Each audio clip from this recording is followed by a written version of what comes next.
ರೇಣುಕಾಸ್ವಾಮಿ ಕೊಲೆ ಪ್ರಕರಣದಲ್ಲಿ charge sheet ಸಲ್ಲಿಕೆ ಮಾಡಲಾಗಿದೆ. ಇದರಲ್ಲಿ ಸ್ಫೋಟಕ ವಿಚಾರಗಳು ಈಗ ಬಯಲಾಗಿದೆ.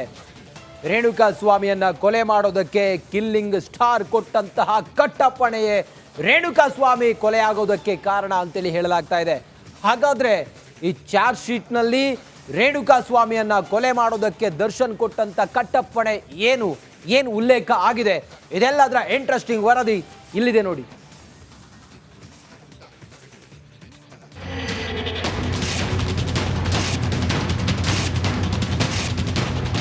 ಘೋರ ರೇಣುಕಾಸ್ವಾಮಿ ಹತ್ಯೆಯ ಒಂದೊಂದು ದೃಶ್ಯಗಳು ಘನಘೋರ. ಡಿ ಗ್ಯಾಂಗ್ ಅಟ್ಟಹಾಸಕ್ಕೆ ರೇಣುಕಾಸ್ವಾಮಿ ದೇಹವೇ ಛಿದ್ರ. ರಕ್ತದ ಮಡುವಿನಲ್ಲಿ ಬಿದ್ದಿರೋ ರಕ್ತ ಸಿಕ್ತ ದೃಶ್ಯಗಳು ನಿಜಕ್ಕೂ ಭಯಾನಕ. ಈ ಬೀಭತ್ಸ್ಯ ಕೃತ್ಯದ ರೂವಾರಿಯೇ killing star Pavithra Gowda.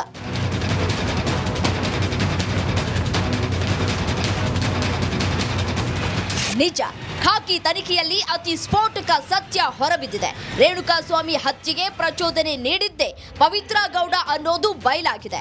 D gang ರಕ್ಕಸರು ರೇಣುಕಾಸ್ವಾಮಿಯ ನೆತ್ತರು ಹರಿಸೋದಕ್ಕೆ ಕಾರಣ ಕಿಲ್ಲಿಂಗ್ ಸ್ಟಾರ್ ಪವಿತ್ರ ಗೌಡ ಅನ್ನೋದು ಬಟಾ ಬಯಲಾಗಿದೆ. ಪಟ್ಟಣಗೆರೆ ಶೆಡ್ನಲ್ಲಿ ಡೆವಿಲ್ ಹುಡುಗರು ರೇಣುಕಾಸ್ವಾಮಿ ಮೇಲೆ ರಾಕ್ಷಸರಂತೆ ಎರಗಿದ್ರು. ಕರೆಂಟ್ ಶಾಕ್ ಕೊಟ್ಟು ಚಿತ್ರ ಹಿಂಸೆ ಕೊಟ್ಟು ನರಕ ದರ್ಶನ ಮಾಡಿಸಿದ್ರು. ಈ ವೇಳೆ ಶೆಡ್ಗೆ ಬಂದಿದ್ದ ಪವಿತ್ರ ಗೌಡ ರೇಣುಕಾಸ್ವಾಮಿಯನ್ನ ಸಾಯಿಸುವಂತೆ ಡಿ ಗ್ಯಾಂಗ್ಗೆ ಪ್ರಚೋದನೆ ನೀಡಿದ್ದಾಳೆ. ರೇಣುಕಾ ಮೇಲೆ ಹಲ್ಲೆ ಮಾಡುತ್ತಾ ಕಿಲ್ ಹಿಮ್ ಅಂತ ಚೀರಾಡಿದ್ದಾಳೆ. ಒಂದಲ್ಲ ಎರಡಲ್ಲ ಹಲವು ಬಾರಿ ಕಿಲ್ ಹಿಮ್ ಅಂತ ಕೂಗಾಡಿದ್ದಾಳಂತೆ.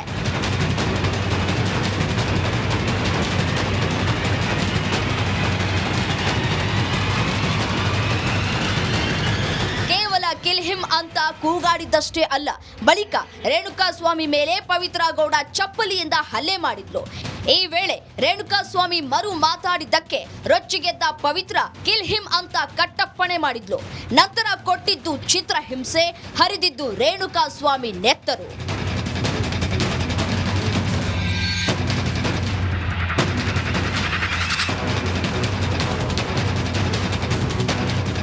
ಪಟ್ಟಣಗೆರೆ ಶೆಡ್ನಲ್ಲಿ ಪವಿತ್ರ ಗೌಡ ಪ್ರಚೋದನೆ ನೀಡಿದ್ದೆ ರೇಣುಕಾಸ್ವಾಮಿಯ ನೆತ್ತರು ಹರಿಯೋಕೆ ಕಾರಣ. ಲಿಪ್ಸ್ಟಿಕ್ ರಾಣಿಯ ಕಿಲ್ ಹಿಮ್ ಹೇಳಿಕೆಯೇ ರೇಣುಕಾಸ್ವಾಮಿಯ ಉಸಿರು ನಿಲ್ಲೋಕೆ ಕಾರಣ. ಇದು ಕಿಲ್ಲಿಂಗ್ ಸ್ಟಾರ್ ಪವಿತ್ರ ಗೌಡಗೆ ಕಂಟಕವಾಗೋದ್ರಲ್ಲಿ ಯಾವುದೇ ಅನುಮಾನವಿಲ್ಲ. Nagaraj, crime bureau, Republic Kannada.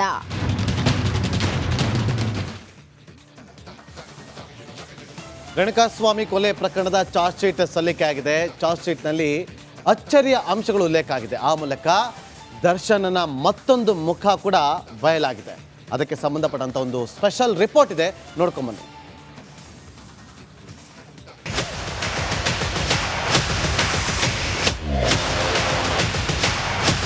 ಭಯಾನಕ ರೇಣುಕಾಸ್ವಾಮಿ ಮೇಲಿನ ಡಿ ಗ್ಯಾಂಗ್ ಕ್ರೌರ್ಯ ನಿಜಕ್ಕೂ ಭಯಾನಕವಾಗಿದೆ.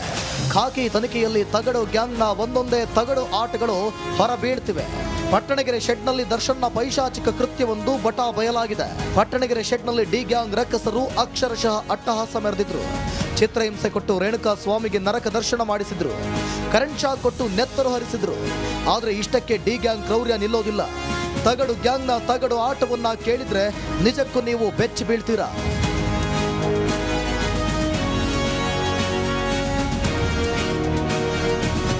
ರೇಣುಕಾಸ್ವಾಮಿಗೆ ವಿಚಿತ್ರ ಹಿಂಸೆ ಕೊಟ್ಟಿದ್ದ ಡಿ ಗ್ಯಾಂಗ್ ಅಷ್ಟಕ್ಕೆ ಸುಮ್ಮನಾಗೋದಿಲ್ಲ. ನೆತ್ತರು ಹರಿಸಿದ ಮೇಲೆ ಡೆವಿಲ್ ಹುಡುಗರು ಕ್ರೌರ್ಯ ಮೆರೆದಿದ್ದಾರೆ. ರೇಣುಕಾಸ್ವಾಮಿ ಕೊಲೆ ಬಳಿಕ ದಾಸ ಸೆಲ್ಫಿಗೆ ಪೋಸ್ ಕೊಟ್ಟು ವಿಕೃತಿ ಮೆರೆದಿದ್ದಾನೆ. ನಿಜ, ಪಟ್ಟಣಗೆರೆ ಶೆಡ್ನಲ್ಲಿ ಒಂದು ಕಡೆ ರೇಣುಕಾಸ್ವಾಮಿ ಮೃತದೇಹ ಬಿದ್ದಿತ್ತು. ರಕ್ತದ ಮಡುವಿನಲ್ಲಿ ರೇಣುಕಾಸ್ವಾಮಿಯ ಶವ ಅನಾಥವಾಗಿತ್ತು. ಇಷ್ಟಾದರೂ ಈ ಡೆವಿಲ್ ಹುಡುಗರ ಬಾಸ್ ದರ್ಶನ ರೇಣುಕಾ ಮೃತದೇಹದ ಮುಂದೆಯೇ ಸೆಲ್ಫಿಗೆ ಪೋಸ್ ಕೊಟ್ಟಿದ್ದಾನೆ. ಪಟ್ಟಣಗೆರೆ ಶೆಡ್ನಲ್ಲಿ ಪೊರ್ಕಿ ಸೆಲ್ಫಿ ತೆಗೆದುಕೊಂಡಿದ್ದಾನೆ. ಪೊಲೀಸರು ರಿಟ್ರೀವ್ ಮಾಡಿರೋ 4 ಫೋಟೋಗಳಲ್ಲಿ ದರ್ಶನ್ ಸೆಲ್ಫಿ ಕೂಡ ಒಂದು. ಪೊಲೀಸರ ಚಾರ್ಜ್ ಶೀಟ್ನಲ್ಲಿ ಇದರ ಉಲ್ಲೇಖವಿದೆ. ಹೀಗೆ ಮೃತದೇಹದ ಮುಂದೆ ಸೆಲ್ಫಿ ತೆಗೆದುಕೊಂಡ ಬಳಿಕ ದಾಸ ತನ್ನ ಪಾಪ ಕಳೆದುಕೊಳ್ಳೋಕೆ ಮಲೆ ಮಹದೇಶ್ವರ ಬೆಟ್ಟಕ್ಕೆ ಹೋಗಿದ್ದಂತೆ. ಅದೇನೇ ಇರಲಿ, ಒಂದು ಕೊಲೆಯನ್ನ ಇಷ್ಟೊಂದು ಆನಂದಿಸಿದ್ದ ಈ ದರ್ಶನ್ ನಿಜಕ್ಕೂ ಹೀರೋ ಎನಿಸಿಕೊಳ್ಳೋಕೆ ನಾಲಾಯೆ. Nagaraj, crime bureau, Republic Kannada.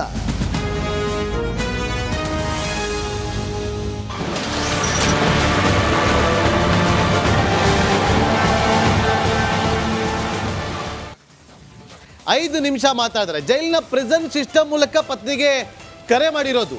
ಆಮೇಲೆ ಆರೋಗ್ಯದ ಬಗ್ಗೆ ವಿಚಾರಿಸಿದ್ದಾರಂತೆ ವಿಜಯಲಕ್ಷ್ಮಿ. ಅಷ್ಟೇ ಅಲ್ಲ, ಅವರಿಬ್ಬರ ಫೋನ್ ಸಂಭಾಷಣೆ ಫುಲ್ ರೆಕಾರ್ಡ್ ಆಗಿದೆ.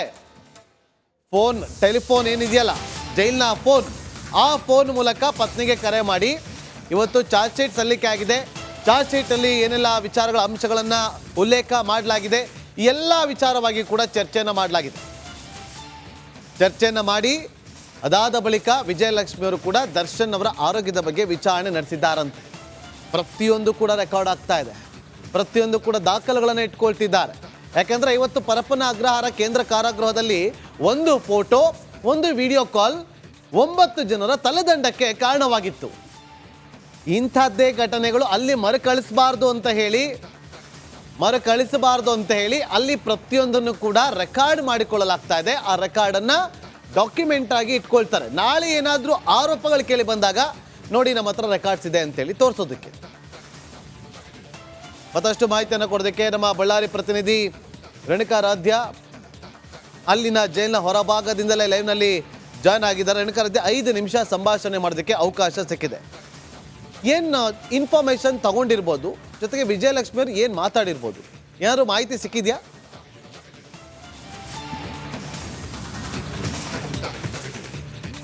ಎಸ್ ನಾಗೇಂದ್ರ ಬಾಬು, ಕಳೆದ 2-3 ದಿನದಿಂದ ನನಗೆ ಫೋನಿನ ಒಂದು ಅವಶ್ಯಕತೆ ಇದೆ. ಹೀಗಾಗಿ ನಾನು ಕುಟುಂಬದ ಜೊತೆ ಮಾತನಾಡಬೇಕು, ಜೊತೆಗೆ ವಕೀಲರ ಬಳಿ ಮಾತನಾಡಬೇಕು ಅನ್ನೋ ನಿಟ್ಟಿನಲ್ಲಿ A2 ಆರೋಪಿ ದರ್ಶನ್ ಅವರು ಜೈಲು ಅಧಿಕಾರಿಗಳ ಬಳಿ ಮನವಿಯನ್ನು ಮಾಡಿದ್ರು. ಅದರ ಫಲವಾಗಿ ಇವತ್ತು ಚಾರ್ಜ್ ಶೀಟ್ ಸಲ್ಲಿಕೆಯಾದ ಬಳಿಕ ಅವರಿಗೆ ಫೋನನ್ನು ಆಕ್ಸೆಸ್ ಮಾಡೋದಕ್ಕೆ ಈಗ ಅವಕಾಶವನ್ನು ಮಾಡಿಕೊಟ್ಟಿರ್ತಕ್ಕಂಥದ್ದು. ಅದರ ಭಾಗವಾಗಿ 2:30ಕ್ಕೆ ದರ್ಶನ್ ಅವರಿಗೆ ಗ್ರೀನ್ ಸಿಗ್ನಲ್ ಸಿಗುತ್ತೆ. ಅಂದರೆ ಬಳ್ಳಾರಿ ಸೆಂಟ್ರಲ್ ಜೈಲಿನಲ್ಲಿರ್ತಕ್ಕಂಥ ಅಂದರೆ ಸಾಮಾನ್ಯ ಕೈದಿಗಳಿಗೆ ಯಾವ ರೀತಿಯಾಗಿ ಫೋನ್ ಮಾಡೋದಕ್ಕೆ ಅವಕಾಶ ಇದೆಯೋ ಅದೇ ಮಾರ್ಗದ ಮೂಲಕ ಕೆಲವೊಂದು ಫಾರ್ಮಾಲಿಟಿಗಳನ್ನು ಪೂರೈಸಿ, ಅಂದರೆ ಅರ್ಜಿ ಸಲ್ಲಿಸೋದು ಅವೆಲ್ಲವನ್ನು ಪೂರೈಸಿ 2:30ಕ್ಕೆ ಅವರಿಗೆ ಫೋನ್ ಮಾಡೋದಕ್ಕೆ ಅವಕಾಶವನ್ನು ಮಾಡಿಕೊಟ್ಟಿರ್ತಕ್ಕಂಥದ್ದು.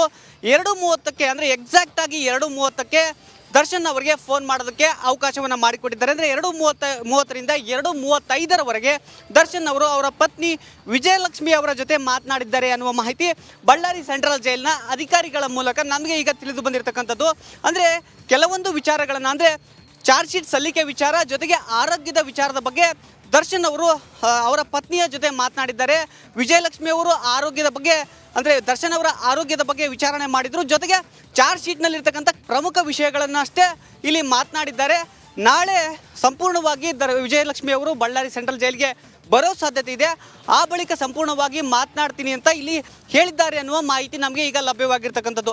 ಅಂದರೆ ಪ್ರತಿಯೊಂದು ಸೌಲಭ್ಯಕ್ಕೂ ದರ್ಶನ್ ಅವರು ಇಲ್ಲಿ ಏನೋ ಒಂದು ರೀತಿ ಗೋಗರೆದು ಪಡಿತಕ್ಕಂಥ ಸನ್ನಿವೇಶ ನಿರ್ಮಾಣವಾಗಿದೆ. ಮೊದಲು ಅವರು ಒಂದು ಸರ್ಜಿಕಲ್ ಚೇರ್ನ ಕೇಳಿದ್ರು, 3 ದಿನಗಳ ಬಳಿಕ ಅವರಿಗೆ ಸರ್ಜಿಕಲ್ ಚೇರ್ನ ಕೊಟ್ಟಿದ್ರು. ಈಗ 3 ದಿನಗಳ ಬಳಿಕ ಫೋನ್ ವ್ಯವಸ್ಥೆಯನ್ನು ಕೊಟ್ಟಿರ್ತಕ್ಕಂಥದ್ದು.